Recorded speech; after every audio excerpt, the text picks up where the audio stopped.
Hallelujah. Amen.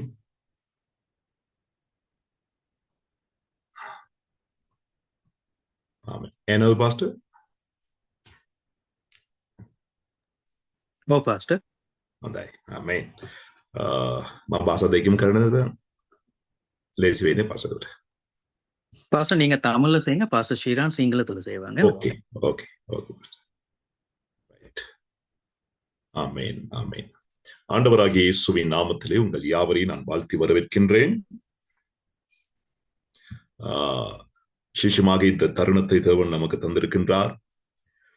துதியை குறித்து, நமஸ்காரத்தை குறித்து நாங்கள் வேத வசனத்தோடு கூட, அனுபவத்தோடு கூட, சாட்சிகளோடு கூட, அதில் இருக்கிறதான ஆசீர்வாதங்களையும் கூட இந்த ராத்திரி நேரத்திலே நாங்கள் தியானிக்கும்படி கர்த்தர் நமக்கு இந்த தருணத்தை ஏற்படுத்தியிருக்கின்றார். ஹல்லேலூயா. ஆமென். வேத ஆகமத்திலே இந்த துதி, தேவனை ஆராதிக்கிற காரியம் எந்த இடத்திலே முதலாவது ஆரம்பிக்கப்படுகிறது என்று நாங்கள் பார்க்கும் பொழுது, ஆதியாகமத்தின் புஸ்தகம் 4வது அதிகாரம் 26வது வசனத்திலே, செத்துக்கு ஒரு குமாரன் பிறந்தான், அப்பொழுது பூமியிலே மனிதர்கள் தேவனை துதிக்க ஆரம்பித்தார் என்று அந்த வேத வசனம் பதிவிடுகிறதை நாங்கள் பார்க்கிறோம். வேத புஸ்தகத்திலே முதலாவது தேவனுக்கான ஆராதனை மனுஷர்களால் செய்யப்பட்ட, ஆரம்பிக்கப்பட்ட முதல் இடமாக ஆதியாகமம் 4வது அதிகாரம் 26வது வசனம் பதிவிடுகிறது. ஆமென். அதைத் தொடர்ந்து நாங்கள் பார்க்கிறோம், செத்துடைய பரம்பரை 5வது அதிகாரத்துல அந்த செத்துடைய பரம்பரையை அங்கு ஆதாமிலிருந்து அங்கே செத்துடைய பரம்பரை விவரிக்கப்பட்டு வருகிறது. அந்த பரம்பரை ஆவிக்குரிய பரம்பரையாகவும், அந்த பரம்பரை கூடாக ஆண்டவராகிய இயேசு கிறிஸ்துடைய அங்கே வருகை நாங்கள் பார்க்கக்கூடியதாக இருக்கிறது. உலகத்தின் ரட்சிப்புக்காக, மனுகுலத்தின் மீட்புக்காக தேவன் செத்துடைய பரம்பரையில் இருந்து அங்கே தாவீதின் வம்சத்திலே ஆண்டவராகிய இயேசு கிறிஸ்து வருகிறதை நாங்கள் பார்க்கிறோம். ஆக ஆதியாகமம் 4வது அதிகாரத்திலே காயினின் பரம்பரையை நாங்கள் பார்க்கும் பொழுது, தேவனுடைய சமூகத்தை விட்டு போன ஒரு பரம்பரையாக, தேவனை சார்ந்திராத, உலகத்தை மாத்திரம் சார்ந்து, தங்களுடைய சுயநலத்தை மாத்திரம் சார்ந்து, அவர்களாகவே தெய்வங்களை உருவாக்கி அங்கே இயற்கையையும் அங்கே விலங்குகளையும் ஏன் மரித்த மனிதர்களையும் அவர்கள் நமஸ்கரிக்கிறவர்களாக மாறினதை அங்கே வேதாகமத்திலே நாங்கள் ஆய்வு செய்யும் பொழுது அங்கு அந்த இனத்தை அப்படியாக வேதாகமம் சித்தரிக்கிறது, ஆதியாகமம் 4வது அதிகாரத்திலே. ஆக இந்த நாளிலும் கூட நமஸ்காரத்தினுடைய முக்கியத்துவத்தை குறித்து வேதாகமத்திலே, இந்த நமஸ்காரம் செய்யப்பட்ட ஒரு தனி நபராய் செய்யப்பட்ட நமஸ்காரத்திலும், குழுவாக அவர்கள் சேர்ந்து செய்த நமஸ்காரத்திலும் எப்பேற்பட்ட வெற்றிகள் கிடைத்தது, ஜெயம் கிடைத்தது, ஆசீர்வாதங்கள் கிடைத்தது என்பதை குறித்து இந்த நாளிலும் கூட நாங்கள் தியானிக்க போகிறோம். வேதாகமத்திலே நாங்கள் தாவீது என்கிற மனுஷனுடைய வாழ்க்கையை பார்க்கும் பொழுது, வேதாகமம் மிக தெளிவாக தாவீதை குறித்து அடையாளப்படுத்துகிறது.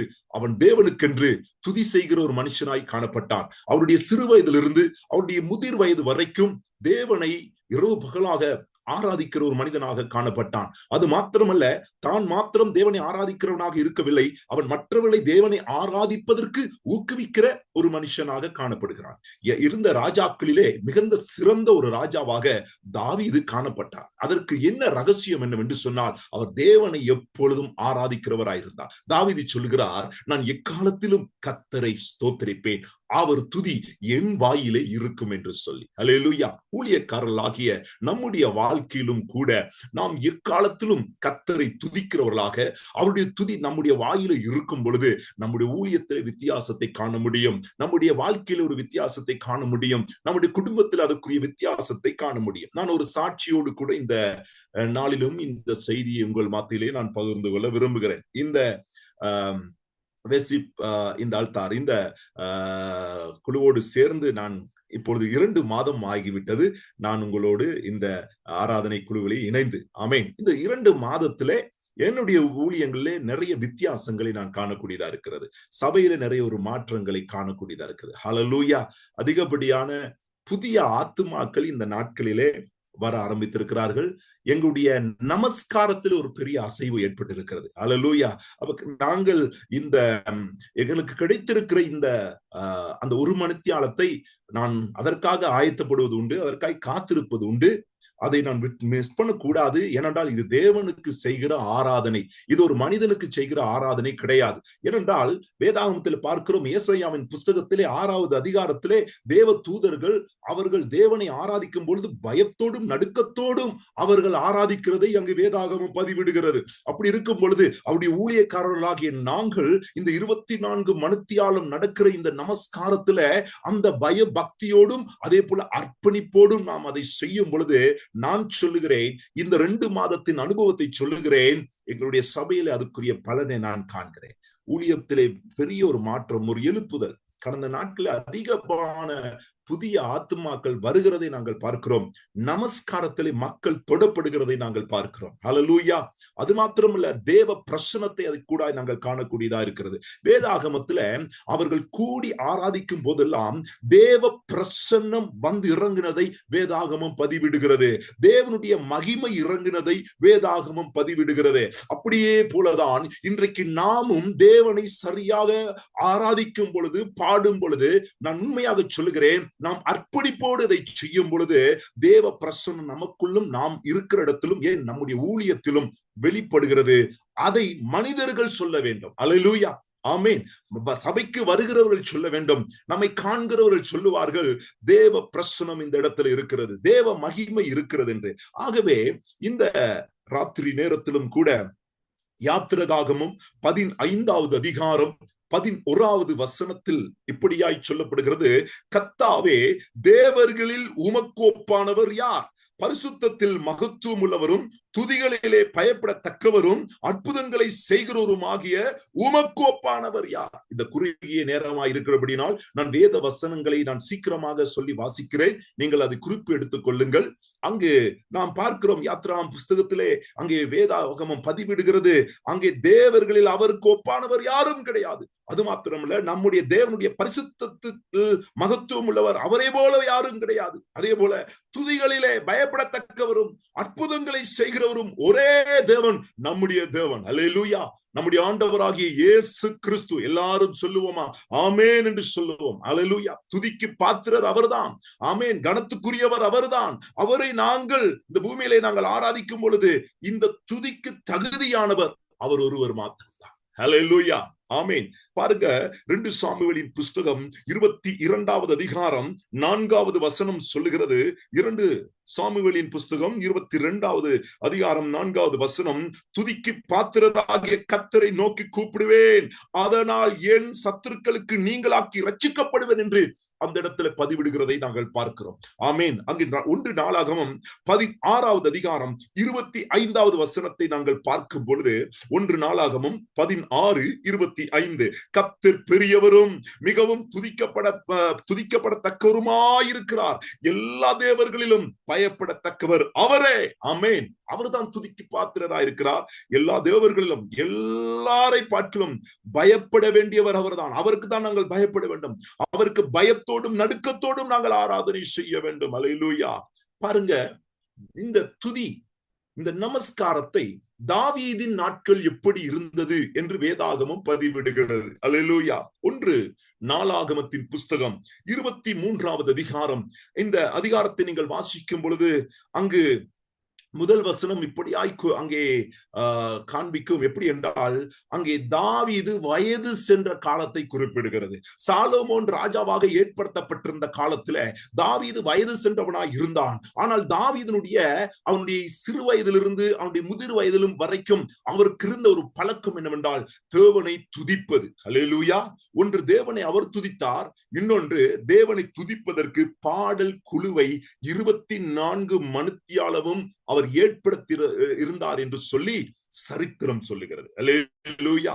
அப்ப தாவீதின் நாட்களில இந்த 1 நாளாகமும் 23வது அதிகாரத்துல 5வது வசனத்தை நீங்கள் கவனிக்கும் பொழுது அந்த வசனம் இப்படியாய் சொல்லுகிறது, 4000 பேர் வாசல் காக்கிறவளாய் இருக்க வேண்டும் என்றும் துதி செய்கிறதற்கு தான் பண்ணுவித்த கீத வாக்கியங்களால் 4000 பேர் கர்த்தரை துதிக்கிறவர்களாய் இருக்க வேண்டும் என்றும் தாவீது சொல்லி என்று வேதம் சொல்லுகிறது. அல்லேலூயா. பாருங்க, தாவீதுடைய அந்த காலத்திலே, அவனுடைய நாட்களில தேவனை துதிப்பதற்கு என்று 4000 பேர் துதிக்கிறதுக்கு என்று பாடல் குழுவில் இருந்தார்கள். இந்த பாடல் குழுவில் என்னுடைய விசேஷித்த காரியம் என்னவென்று சொன்னால், அங்கே 4000 பேரும் கீத வாக்கியங்கள், அதாவது கீத வாத்தியங்கள் என்று சொல்லும் இசைகள் அதற்கென்று தாவீதே பண்ணுவித்த, தாவீதே அதற்கு ஏற்ற உகந்த இசைகளை, அங்கே கருவிகளை ஏற்படுத்தி ஆராதிப்பதற்கு, இரவு பகலாக தேவனை துதிப்பதற்கு பாடல் குழுவை ஏற்படுத்தி இருந்தார் என்றால், இன்றைக்கு நீங்களும் நானும்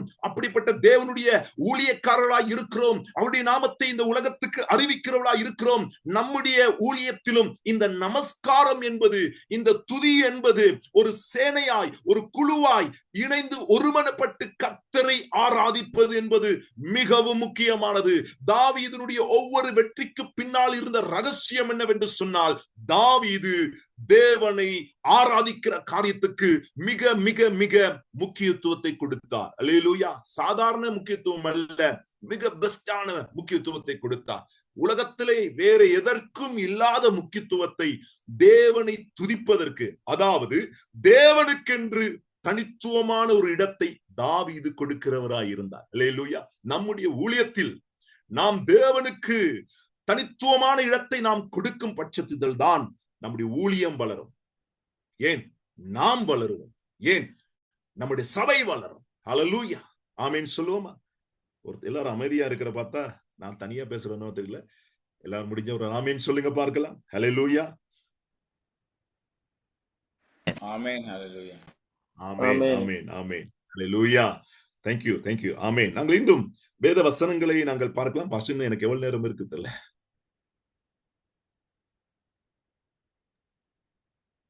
ஒரு சின்ன நேரம் தான் நான் நினைக்கிறேன் இருக்குன்னா பாஸ்டர். Okay pastor. டைம் சரியா கொஞ்சம் சொன்னீங்கன்னா பாஸ்டர், என்ன ஒரு 5 நிமிஷம் இருக்குமா? இப்போ 9:18 பாஸ்டர், 20க்கு முடிச்சிருவேன் பாஸ்டர். ஓகே. அப்ப நான் சொல்லுகிற இந்த வேத வசனங்களை நீங்கள் பாருங்கள். நாங்கள் பார்க்கலாம்.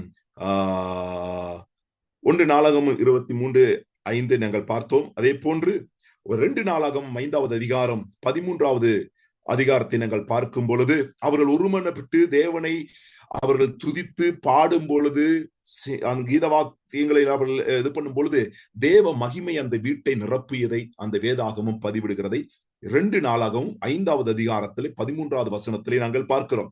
அதே போல 2 நாளாகவும் 20வது அதிகாரத்திலே நாங்கள் பார்க்கிறோம். இது மிக மிக முக்கியமான ஒரு காரியம். நேரம் போதாதபடினால் வசனத்தை சொல்கிறேன், நீங்கள் பாருங்கள், தியானியுங்கள். 2 நாளாகவும் 20வது அதிகாரம் 22வது வசனத்தில் பார்க்கும்போது, அவர்கள் பாடி துதி செய்ய தொடங்கின போது யூதாவுக்கு விரோதமாய் வந்து பதிவிருந்த அம்மோன் புத்திரரையும் மோவாபியரையும் செயிர் மலை தேசத்தாரையும் ஒருவருக்கு விரோதமாய் ஒருவரை கர்த்தர் எழும்ப பண்ணினதினால் அவர்கள் வெட்டுண்டு விழுந்தார்கள். துதி எவ்வளவு பெரிய காரியத்தை செய்கிறது. சத்துருக்களை தோற்கடிக்கிறது, சத்துருக்களை அழித்தது. இன்றைக்கு பிசாசின் காரியங்களை மேற்கொள்கிற பெரிய ஆயுதம் என்னவென்றால் துதிதான், துதியேதான். துதியை தவிர வேற ஒரு ஆயுதமும் கிடையாது சாத்தானை மேற்கொள்வதற்கு. ஹல்லேலூயா. நெகேமியா 12:46, வெளிப்படுத்தல் 19:5வது வசனம், யாக்கோபு 3:10. கடைசியா நான் முடிக்கிறேன். துதித்தலும் சபித்தலும் ஒரே வாயில நம்ம வாயில வரக்கூடாது. நாம் தேவனை துதிக்கிறவர்கள், நாம் பேசுகிற வார்த்தைகளை குறித்து கவனமா இருக்கணும். மற்ற ஊழியர்களை குறித்து, மற்ற மனிதர்களை குறித்து குறை சொல்கிறவர்களாகவோ சபிக்கிறவர்களாகவோ அவர்களை மட்டுப்படுத்துகிறவர்களாகவோ நாங்கள் இருக்காதபடி எங்களுடைய வாய் தேவனை துதிக்கிற வாயா இருக்கிறபடினால் எப்பொழுதும் எங்களுடைய நாவு பரிசுத்தமா இருக்க வேண்டும். நாம் பேசுற காரியங்கள் சரியானவைகளா இருக்க வேண்டும். கர்த்தருடைய நாமத்தை எதை செய்தாலும் அவருடைய நாம மகிமைக்கென்று செய்வோம். கர்த்தர் தாமே உங்களை ஆசீர்வதிப்பாராக. Thank you pastor.